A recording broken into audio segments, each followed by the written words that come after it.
These are different times, and I wish we were all together in the McNamara Center. But we found at H.B. Fuller that these virtual events and our new way of working often allow us to interact better, more effectively, more broadly, and even sometimes more personally than we did in the past.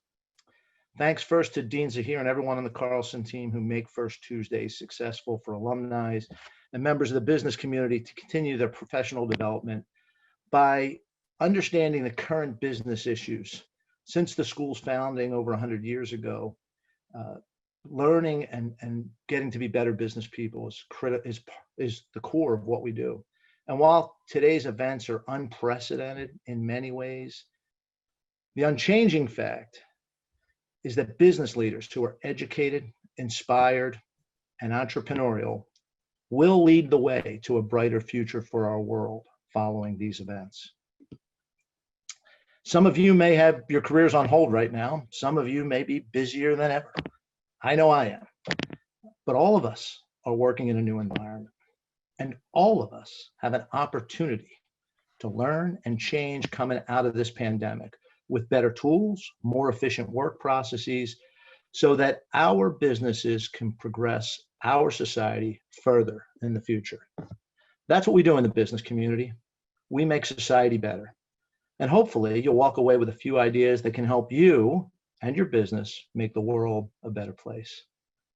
Today, I'm going to address the importance of our role as business leaders in our society and the key factors I see as differentiators during the global pandemic. I've titled the talk, Building Trust in Business as we lead through the crisis. I'll share stories from our company as well as observations from other businesses and business leaders and how those are impacting society. Those who build trust with their employees, trust with their customers, trust with their communities, and trust in their shareholders. Those are the companies who have created value for society and a competitive advantage for their companies. Competitive advantage is an outcome of a focus on understanding the value that your business brings to society and the trust that you build with customers, employees, and the communities where you work. We have to fight this economic upheaval with our best ideas. The economic upheaval this crisis is creating will create a rare opportunity to restructure and figure out how companies and capitalism overall can work better for our society. The pandemic has highlighted more than ever that the world needs successful businesses to continue to provide the goods and services that are critical to human life. From serving basic human needs with tissue paper, safe food, potable water, life-saving equipment, personal protection equipment. The business community is essential to our society. Modern life is made possible by the products, the supply chains, the communication channels that businesses have created. And the future of our world is dependent on continued innovation and evolution of our businesses. Businesses that people trust. Before I go too far, I just want to give a quick overview of H.B. Fuller for those of you who are unfamiliar with us. The company was founded in 1887 when Harvey Benjamin Fuller moved to St. Paul, mixed flour and water to create our first adhesive, a wallpaper paste. And today, 133 years later, we have grown to become the leading adhesive manufacturer and supplier in the world. With about $3 billion in sales, H.B. Fuller focuses exclusively on adhesive and sealant technology. We're predominantly a business-to-business company, and we help manufacturers create products that are as diverse as cell phones, solar panels, electric vehicles, food packaging, medical devices, baby diapers, and yes, tissue paper. Around the globe, we have 72 factories and 30 technical centers. We're the 20th largest public company in the Twin Cities and the 9th largest in terms of sales outside the US. We create value for our customers by having market experts who help customers improve the features of their products, like the windows around your home, making them more energy efficient, or help manufacturers develop new products, like the batteries that are inside of electric vehicles, or help manufacturers improve their business processes, like help a company like General Mills package their food faster and safer. We have a long tradition that I'm quite proud of, being connected with the university and the state of Minnesota. I've been CEO for 10 years. A former and much beloved CEO of our company, Elmer Anderson, was the governor of the state of Minnesota and the endowed chair for global corporate responsibility, named in his honor, is currently held by Dean Zahir today. At H.B. Fuller, we recognize that the products and services that our company and your company provide make people's lives safer, cleaner, and more productive. Governments can't do this. Governments can enable commerce, and sometimes they can disable commerce. While the role of government is to create an environment in which businesses can succeed, it is you, the business people and companies of all sizes, that enable our societies to survive and to thrive. It is the job of businesses to create the masks, the ventilators, the hospitals, the food, the transportation, the entertainment, the baby diapers, the nursing homes, cell phones, and so much more. And in times of crisis, businesses step up to support our collective path forward. Recent examples include trusted companies like 3M, General Motors, Ford, and Medtronic, pivoting to manufacture face masks and ventilators to overcome a shortfall of these critically needed items. L'Oreal and Pernod Ricard pivoted from beauty and spirits to producing much needed hand sanitizers. And here in the Twin Cities, each Monday at 7 a.m. during the pandemic, the CEOs of over 100 Minnesota companies met with the governor's office to work collaboratively to create an environment to protect the health and safety of Minnesotans while keeping the flow of essential goods and services moving. Companies like Donaldson and Ecolab supported the state government by enabling their supply chain to get needed PPE and other products, leveraging their capabilities around the world to bring those products to the state of Minnesota. No different is the speed and commitment the company showed to forgo their profits for the common good in managing the pandemic. Many companies like mine led the way in establishing social distance protocols and enabling employees to work from home in advance of any stay-at-home orders. Most companies tried to find ways to keep employees on their payrolls in order to maintain trust, even though their profits didn't justify the costs. There are hundreds of examples out there, not well reported, where companies built and established trust in order to do the right thing. These companies are and will be the long-term industry leaders. At H.B. Fuller, our role, our mission is to solve the adhesive problem of manufacturers.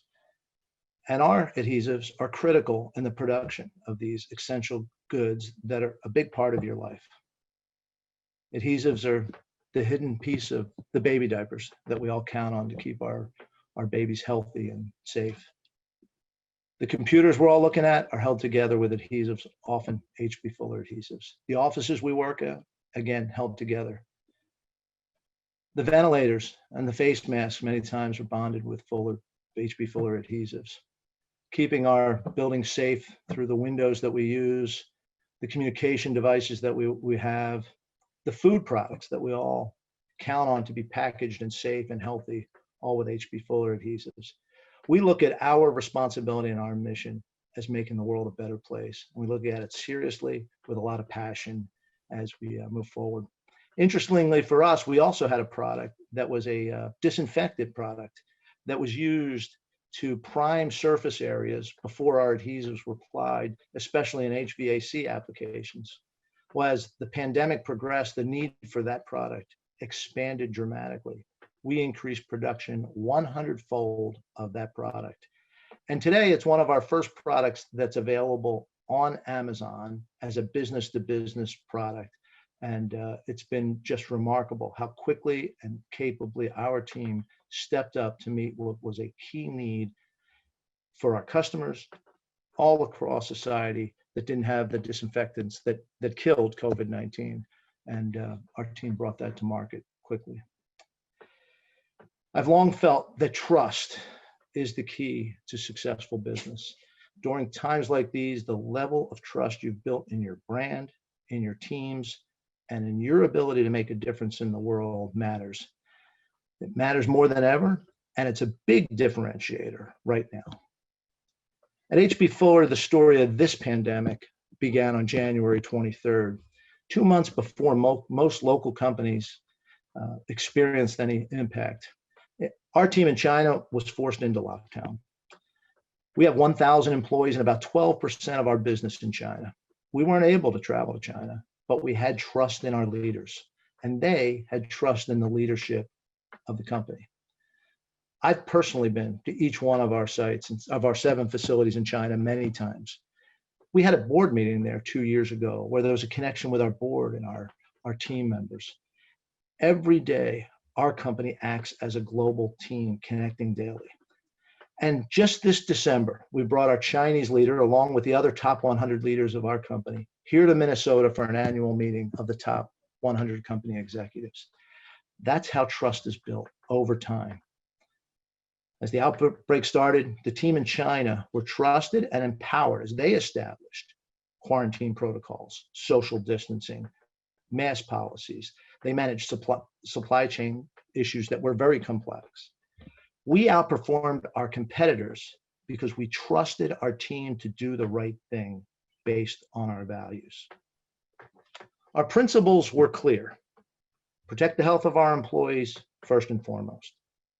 Keep our business open in support of customers and prepare for the future. Short-term events need to be managed, but we've been in business over 130 years, and we need to make certain that we're preparing for the future challenges that exist in our business.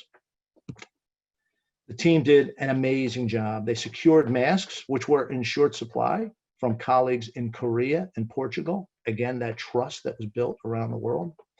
They set up a WeChat application that connected 983 of our employees in real time, talking about what was happening and what was a brand new pandemic.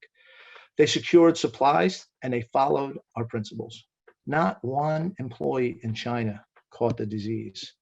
And our sales are now close to pre-coronavirus levels, outperforming most of our competitors. We had great trust with our team in China. And today we have built even greater trust based on how the team managed the situation and how our leadership interacted with them. Our plant in Northern Italy was our next point of risk as the virus spread to Europe.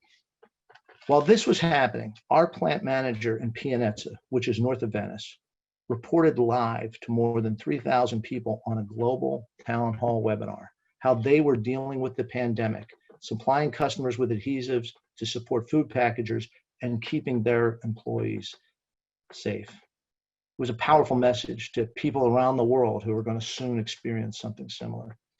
And again, not one employee in Italy got sick. We experienced no absentee issues at this plant, and the caring and energy and enthusiasm of this leader for his team and for our company was felt by everyone in the company worldwide.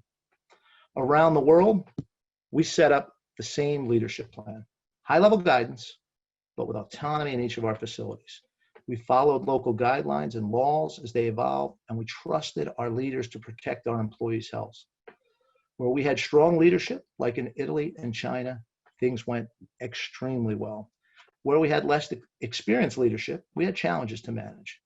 But overall, the investments we made at multiple levels to build trust enabled us to keep every one of our 72 factories operating to supply the essential goods that our customers and the world needed.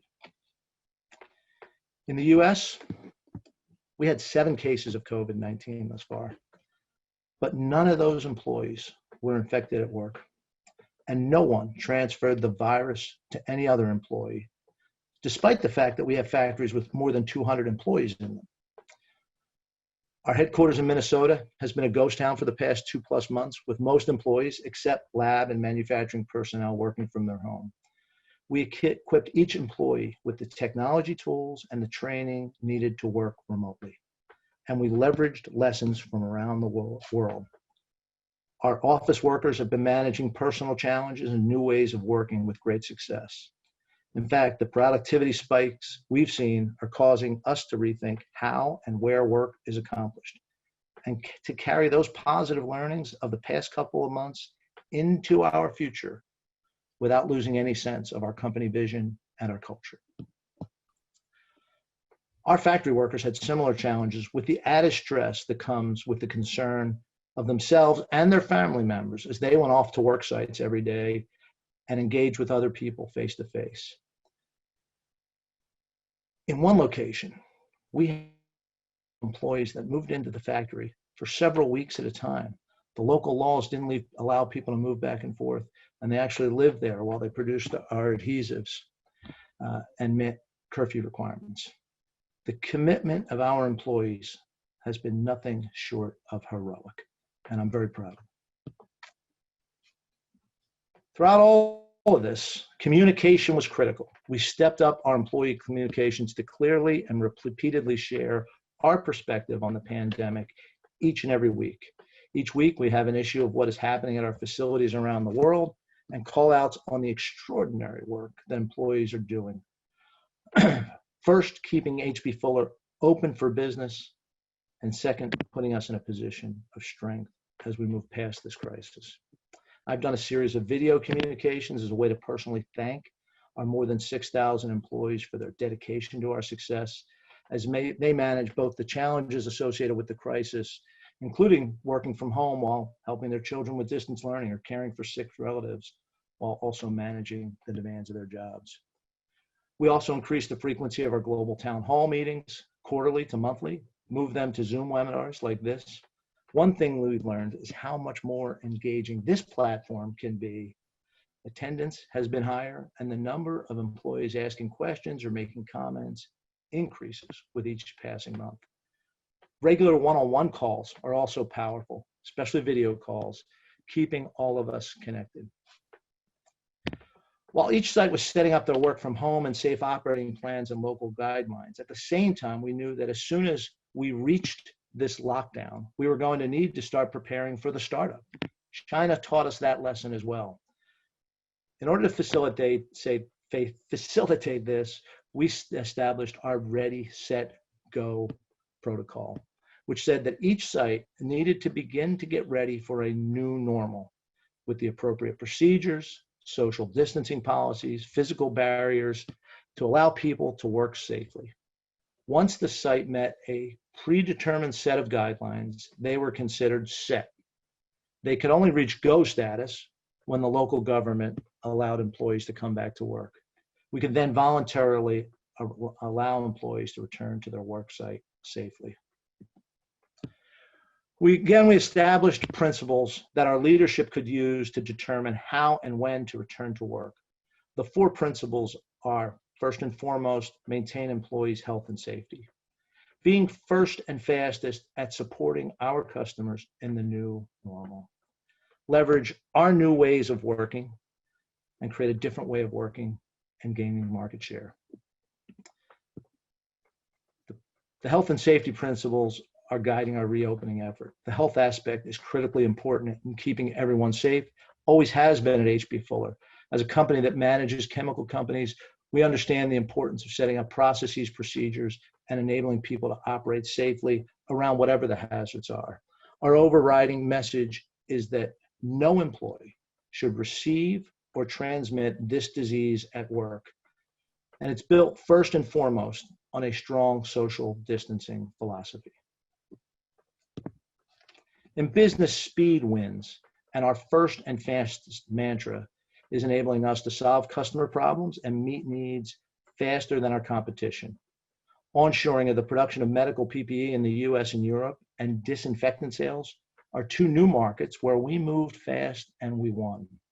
We hosted 5 virtual sales and technical conferences, sharing ideas with our 600 commercial team members on how to operate remotely and win and engage with customers using new technologies and safe tools.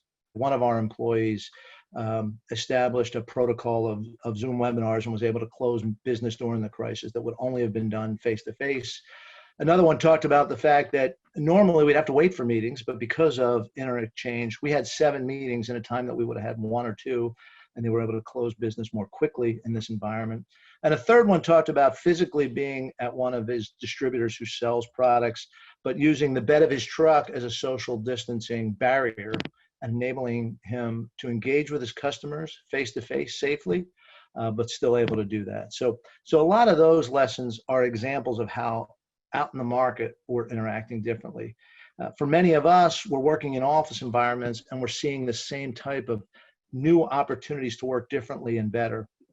At H.B. Fuller, we see the new way of working is really about two things: changing the culture and then leveraging processes and tools.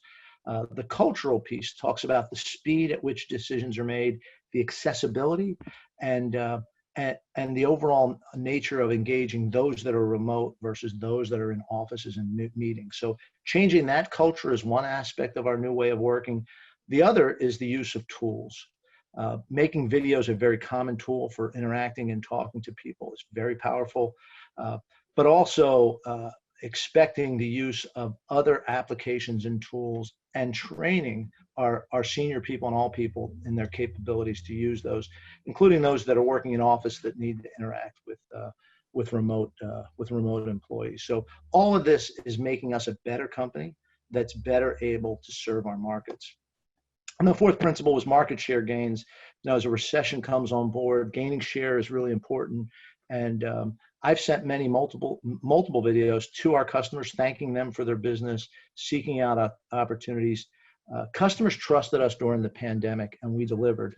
That creates a long-lasting benefit to our business relationship. The other thing that's an important part of our philosophy as a company is our ability to work philanthropically. And at H.B. Fuller, we work in a lot of poor areas of the world, and poverty-stricken areas like India, Brazil, and Indonesia have strict closure criteria. And our teams are thankful to be employed, but they're also very active in helping their local communities find their way through the potential starvation and other problems that are happening. And that cultural value that exists in our company is helping us make a difference in the communities where we operate, building trust with those communities, but also building trust with our employees. That includes the Twin Cities, where we're working closely in the community has been a hallmark company and has built a great deal of trust over the years. The companies who did the best work building trust with customers, employees, suppliers, and communities in advance of the pandemic, and then build upon that trust during the pandemic, that they will be in the best position to succeed in a new world post-COVID-19. How will work get done? How will buying behaviors change? What technologies, tools will replace face-to-face interactions? What will travel look like? How will frontline workers be valued? These are all questions we need to answer. I've recently read an article on BillGeorge.com, and to quote Bill, "For all the terrible tragedies brought on by COVID-19, turmoil inevitably unlocks innovation. These new ways of working more efficiently not only will change the nature of the workplace, but will make companies more effective. Companies who figure out how to use today's adversity to invent tomorrow's workplace will prosper in the long run." This is all true.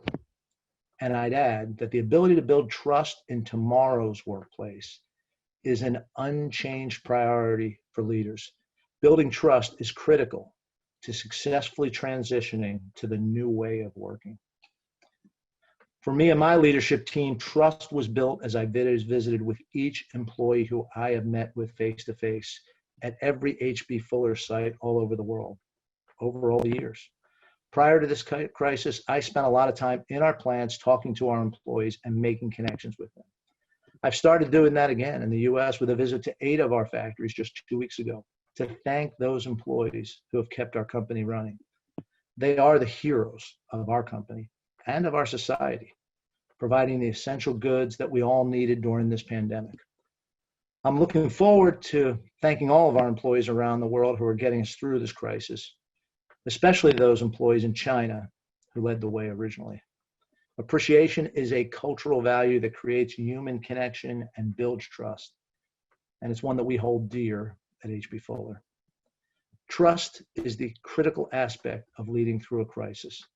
I have long believed that leaders succeed when they build trust And during times like these, the level of trust you have built in your brand, in your teams, and your ability to make a difference in the world matters. It matters more than ever. And it's a big differentiator. It's a competitive differentiator right now. These are the people that I trust we reach out to and work for. I want to thank all of you for attending today. I know that Dean Zahir has a few questions for me, and then I think the Carlson team is going to open up the lines for you to ask me any questions you might have. So thank you. Well, thank you, Jim. That was a fascinating discussion. I mean, the fact that you really focus on the people rather than the technology, that the trust is really what matters at this time. And the technology is a facilitator, but it's that connection to people, that the trust that you've built up, and that trust that you've built up over time, which is now in a way it becomes more critical in a moment of crisis. I think that's a huge lesson for all of us to take away. As I listen to you, I mean, there's so many lessons I think that we as a university can learn from what companies like H.B. Fuller have done, as we look forward to fall and think about how we bring people back and how do we restart our operations. But, as you went into this, as we all went into this pandemic, I know that we hear about businesses facing challenges both on the supply side and on the demand side, and for that matter on their people and workforce side as well. As you think about these challenges, which were the most critical, and how did you sort of address them?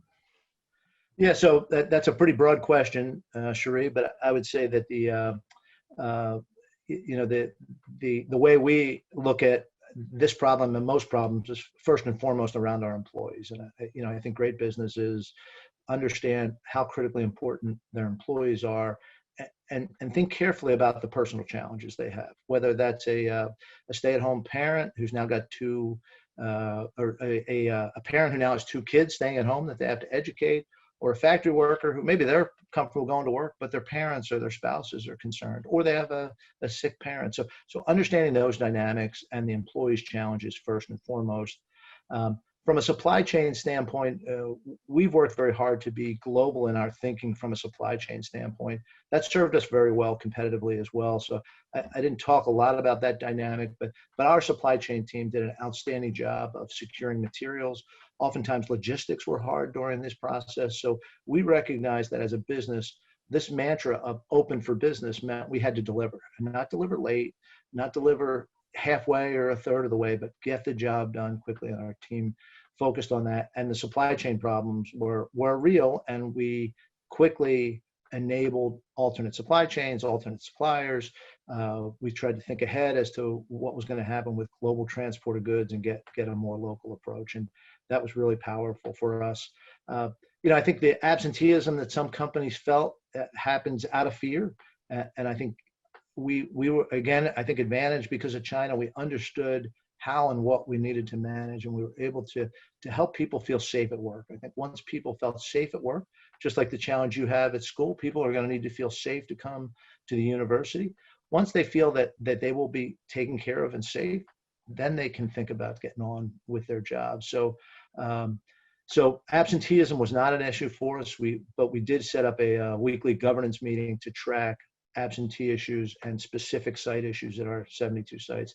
The biggest challenge is the demand challenge, Cherie. I think it's the economic challenge all of our businesses are facing. And for us going forward, understanding how long and how severe the recessionary impacts of this is going to be is certainly my biggest challenge today, especially as you try and plan for business in the future. But yeah, so of the ones you listed, the demand challenge, once you get revenue, you can drive other things. But when revenue is in short supply, that can have a big impact on businesses. Well, that's fascinating. I mean, again, I think, you clearly moved very quickly to solve your supply chain kind of issues and the supply side issues, and also your, the employee issues. I mean, I'm sure people were, felt safe. Your statistics that nobody in China and nobody in Italy who worked for you fell ill is just quite amazing. I mean, that shows that you really managed to get that safety factor, Yeah. well established, and people would have understood it and felt comfortable with it in returning to work. So I know all of us are concerned about the demand side of the equation, especially in I think that's the longer term challenge for all of us as we face COVID, about how is the demand going to come back? Are people going to be comfortable, consuming again? And how does that impact all companies up and down the value chain, and universities as well? So that's absolutely right. Hey, Maybe, Sheree, just one comment on this, taking care of employees. The other thing I think is real important is there needs to be a level of trust. And, I use that word a lot, but recognizing that my leaders, I didn't need to set policies in Minnesota on how we needed to run our factory, and leaders in Italy. I trusted that team wanted to be safe. And if I gave them the power to do the things they needed to do to keep themselves safe, that would happen. And I think that's always a challenge in a crisis for leaders to really trust people to do the right thing. But when you do that, people step up and they do great things. So. I think that's an absolutely wonderful lesson, because there are, people can innovate on the ground in how they want to address certain issues. And, I guess you must have had, all your weekly meetings, etc., an opportunity to also share those learnings, right? I mean, across the globe, how did you do that? So yeah, I think sharing the lessons was important, and sharing how people were empowered was important. So these videos, we would certainly highlight stories. Our weekly alert led with an email of 4 stories highlighting success stories. The personal challenges people had. We set up a special chat room website that people could connect with. But we always came back to those principles. And I think when you have those overriding principles and then put trust in people to follow them, good things can happen. And I think societally, and for you at the university, that's the challenge, right? How do we put the right policies in place and then enable people to get back to their lives in a safe way, right? So yeah. No, that's absolutely correct. I mean, it's you know, yeah, how do what's your sense of how your business will perform in the coming months and into the next year? I mean, this is probably, I wear a hat also as the chair of the Federal Reserve Bank, and this is something that we are very concerned about. What are the long-term effects of this pandemic going to be, or medium to long-term? What can we expect to see? Do you Yeah. see a fairly quick recovery, or is it varied across your businesses? How do you see this playing out? Well, it does vary across our businesses. So understanding each business. So as I said, we have businesses that supply baby diapers and food products and hygiene products and medical products, and those are doing just fine. And then businesses that support automotive and aerospace and transportation and solar panels, those aren't doing very well at all. So recognizing where we have to shift resources in those, where we have to scale back production and when. Managing costs. So we're certainly managing our travel costs. But other costs in the business have to be managed aggressively, but also with a long-term view, right? You have to have your company prepared for when the world is right. You had the reserve chair come to one of our board meetings, and I think one of his perspectives that I heard him talk about was, you really got to anticipate that this is going to affect 2021, and certainly in our business, we're preparing for the worst in terms of the rest of this year in 2021, while still aggressively pursuing opportunities. I think companies that do a great job can gain share in these environments. You can build trust with customers. You can find new opportunities. And that's what we're looking to do. I mentioned the disinfectant. It's millions of dollars in new sales that would have never happened before, except for entrepreneurial spirit of our people. And the onshoring of medical products in the U.S., that's another opportunity that we're tackling. So you need to be entrepreneurial in business, right? And this is where great businesses are, and tapping into that entrepreneurial spirit and innovative spirit, as you commented, I think is what we all have to think about. Is can't go back to, there is no, you're not going back to normal. So what is the world going to be like, and how do we as business leaders get ahead of it and prepare the products and services that people are going to want in that new world? And that's going to be the reality of our challenge. But the short answer to your question, I think it's going to be a little while till we get Right. economies back going. Yeah. Right.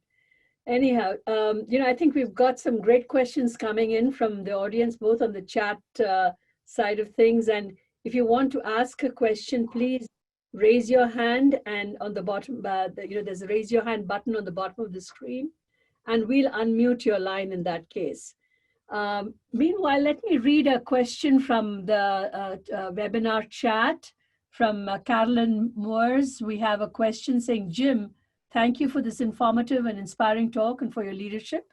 Would you be willing to share some lessons learned from those locations, leaders, practices that were less successful so that we can all learn blamelessly from success as well as from failure in order to normalize and destigmatize the hard conversations? Thank you. Yeah. Yeah. So, I don't think I have a great like aha situation, but there are certain environments where we were maybe with some acquired companies where we didn't have that level of trust in place with the employee population, and we had to take extra efforts from others outside. And I think as a leadership team, my leadership team met every week. We identified a set of metrics that we were tracking every week, and then those sites where we saw a slight uptick in absenteeism or an uptick in inventory that wasn't needed, we then targeted with extra resources. And a lot of times that resource was leadership related issues. So, I can think of a site where we had most of our sites aren't unionized in the U.S., but this is one we bought that was, and we had a little bit of a tense relationship with the union. A rumor went around the site. People didn't show up on the third shift. Our HR team surrounded that site early, and I think that's always the issue. We sort of identified it as an issue, made personal calls to every single one of the employees on the third shift. My VP of HR at the time, she said it was so great connecting with some of these factory workers that we talk about. So, but our leadership surrounded that issue, and within 24 hours, with collaboration from the union leadership, the absentee issue that we saw there went away. So I guess the lesson is, I anticipate where the issues are going to be. I could have told you before the crisis where we had new leaders or where things weren't as strong, and anticipating those, and then making certain that you push your resources there is probably the biggest lesson. And also, what can't you do physically? We talked about early on social distancing. You saw pictures of those barriers, but we realized some sites would say they were doing it, but maybe wouldn't do it as well as others. So we actually went out and audited those sites and asked for pictures of certain areas so that we could make certain that the plans and processes were in place. So that would be it. But it definitely exposed issues, I guess, would be the lesson. Yeah. There's another great question on the chat site, and it's from Dale Weeks. And it says, what can businesses like H.B. Fuller do to strengthen the diversity and inclusion issues in our twin cities, which we've been seeing over the last week, and build trust again in our Minnesota community and beyond? I mean, this is a great question. I think one that all of us are wrestling with, but I don't know if you have any ideas. Jim? Well, there's no quick answers to this, and I think, but I concur that it's the responsibility of all of us. Two thoughts I'll have. One, I was on a call this morning with the CEOs of about 100 companies here in town, talking about exactly this issue and laying out some ideas that we can do collectively as a business community. And you'll see action around that from the Minnesota Business Partnership and the CEOs here in town. But I think the caller wrote in the right exact word, building trust. There are people that are clearly left behind in the system. They're here in the Twin Cities. We got to recognize that this is our problem here in our Twin Cities. And we need to learn. And that's the first issue. We need to better understand the issues. And then we have to create personal action. Certainly what I laid out to our employees in a note that I sent out to them was each one of us can change how we interact and who we interact with. So focus first on ourselves and what we can do better. And then there's a great list I saw in the Star Trib of lots of opportunities to help today in the communities where we operate. So there's cleanup efforts, there's community outreach programs, and this can't be a dialogue that goes away. It has to be an ongoing, urgent commitment of everyone involved. It's an issue people really care about, but we're not effectively managing, and we need to rethink the efforts we put forward. I totally agree with you. I think we have to start with ourselves, really, digging deep to understand, none of us is perfect, and, and where can we better and how can we do better?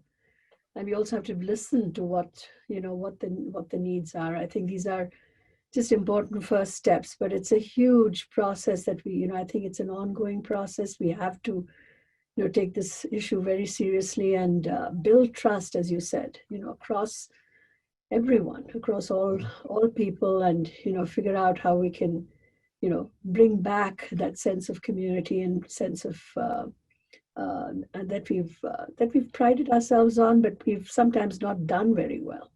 Right. And there's another question here. What is your work from home policy now? Can folks that want to continue to work from home do that on an ongoing basis? And how is H.B. Fuller going to enable this?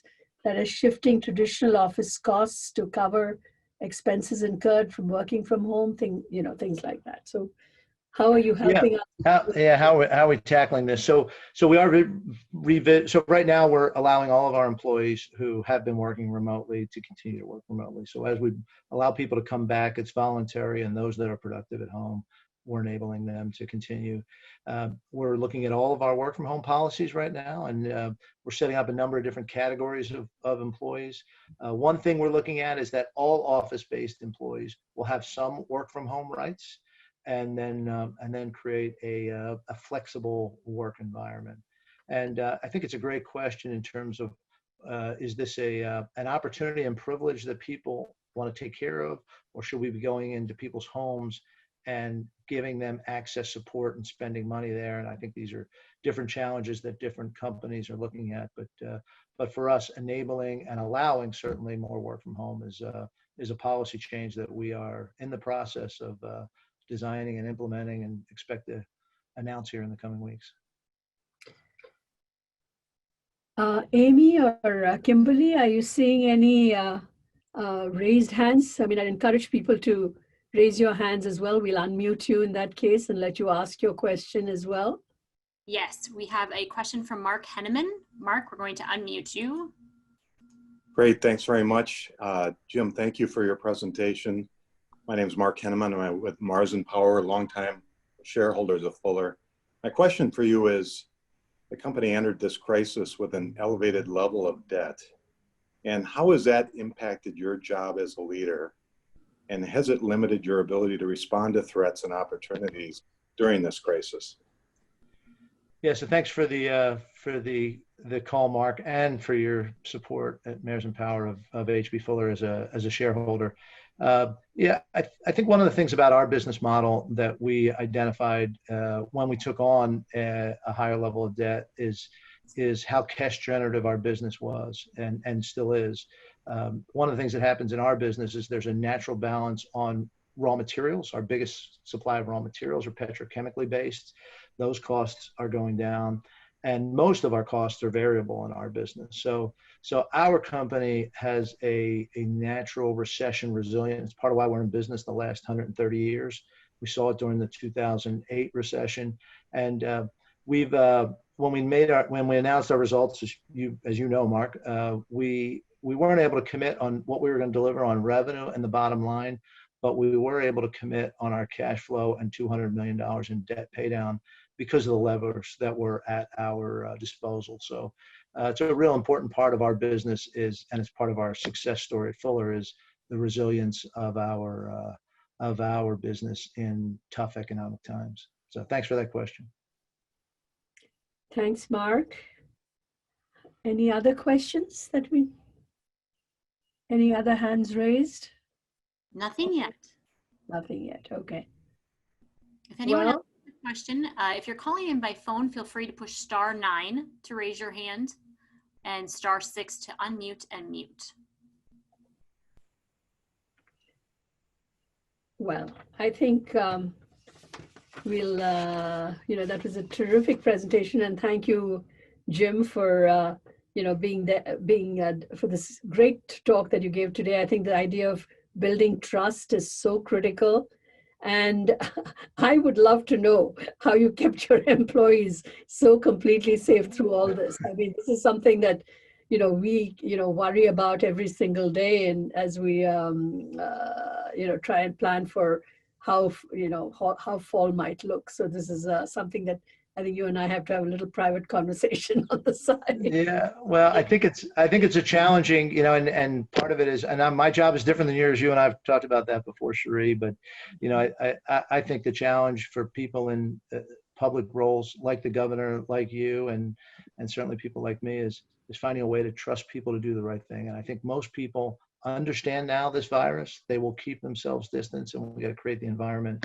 and the expectation that people will. And we need to do that through physical barriers, but also socially, all of us have to create those physical barriers. So, but yeah, we'll talk more about that.